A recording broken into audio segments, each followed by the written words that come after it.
Rolling. Okay, where are the Schrader valves? Well, the low pressure one's here, right there. Got it? And the high pressure one is, here's my little pointing thing. Here, come on over here. Step up. The high pressure one is right there. It's bigger, much bigger. Okay, it's right there. It looks like a big tire thing. Those are the 2 Schrader valves. That's where the system almost always leaks. Okay? Okay. So, that's where that's at. The temp sensors, testing and replacing them. Well, I already talked about that. You know, what I tell people to do is, you know, these things are so common for these to fail. If you got a Prostar, carry a spare. And they're both the same, so you don't have to worry about, you know, which one goes where. And if you want to know if it's working right or not, you know, my truck is cold right now. This is the same temperature it is outside roughly.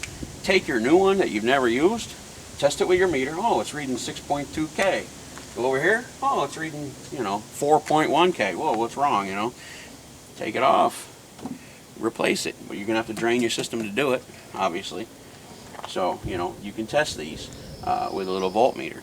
And, you know, if it's reading 300, like I said, 500 ohms, 30 ohms, it's bad.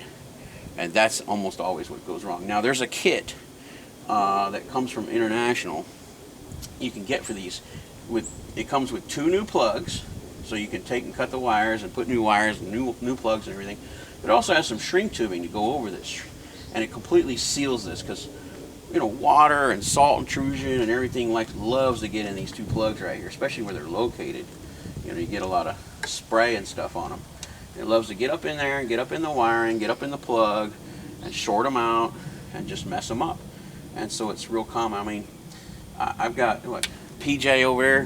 He says that you know, he replaced his, and 3 months later they'd be bad again. You know, in the wintertime. So I mean, you know, by the end of winter they're bad again, or you know, 3 months into summer, you know, bad rainstorms, 3 or 4 or 5 bad rainstorms. He got tired of it. He got sick of it, so he bought the kit and bought the shrink wrapping, bought the shrink tubing, and he hadn't had a problem with them since. But you know, they last a lot longer with that kit. Myself, I use heavy-duty marine spray. That's why mine aren't sealed. I just spray the crap out of them with that heavy-duty marine sealant. Seems to work for me. What else did he ask about? Trying to get the system to run and determining what's wrong. I think I've talked quite a lot about that already. You know, if the compressor clutch isn't kicking in initially after you kick the system on, then almost always it's, like I said, low on refrigerant. How do you charge the system up? That's another one he put on here. Well, I'm a redneck Joe, and I don't have all that professional stuff. I could probably go out and buy it, I guess, but I need to put this on when I put the compressor on, by the way. You know, let's say you're on the side of the road somewhere, and it's killing you. You're in San Antonio somewhere, and it's 109 degrees, and you have to sit in a parking lot somewhere, and you know you got a leak, or you assume you got a leak, and the compressor won't kick in. You know, you can't get the thing to start up initially. It won't come on. You run out here after it's turning on, you don't see clutch kicking in or nothing. You know these are okay, or you know, check them with a little meter or something, you know, or you assume they're okay. And all you got's this, and all you got's this and this. Well, how do you go from this to get it running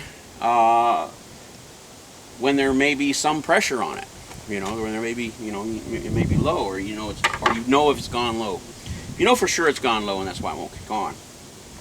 The problem is the compressor is not going to kick in. Okay, and this, you're not going to get this in there unless that compressor kicks on.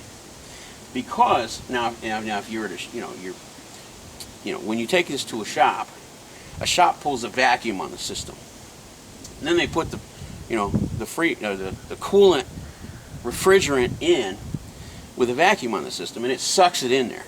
Okay, and that's, you know, generally what gets it cranked up and started. You know, it sees that it's in there, and there's pressure on it after that. But you're in a parking lot somewhere, you can't pull a vacuum on it, you don't have the equipment to do it. All you got is this can and this hose. This is what you have to do. You have to make one of these. And I highly recommend putting a fuse in line with it, like a 10 amp fuse. Ain't one in mine, but should be. Let me fix that. I made this from a truck stop. You know, from just like the C store and a truck stop. It was initially one of them cigarette lighter outlet things with a couple of alligator clips on it. Came like that. I just cut the cigarette lighter thing off of it. Got me 2 blue crimp connectors, those inline connectors for wires. Crimped the one side on each, and then on the other side, I don't know if you want to zoom in really nice and close on this. Yeah. All right, I took these and I took these and I crimped them on this end. I cut off the extra insulation on there so I can see the little ends, and then I took my crimpers and I just squeezed it a little bit and made it oblong a little bit, because round it won't quite fit, but oblong it will. So I made 2 oblong connectors. You can zoom back out, and I've got this little alligator clip thing. You can use this. There should be a fuse in it. I need to put a fuse in mine to force your compressor to come on. Now, if you force your compressor to come on and you've got, you know, if it's charged up well or overcharged, or, you know, has a lot in the system, what you can do is, you know, if you leave this on there too long, it'll build too much pressure, because, you know, the compressor kicks out because, you know, the pressure builds to a certain point. So if you're idling your truck and you use this to force the compressor on so you can get a can of Freon in it, or refrigerant in it, then keep an eye on your engine fan. If your engine fan is not running, that's a good sign that you know, you don't have enough pressure in the system.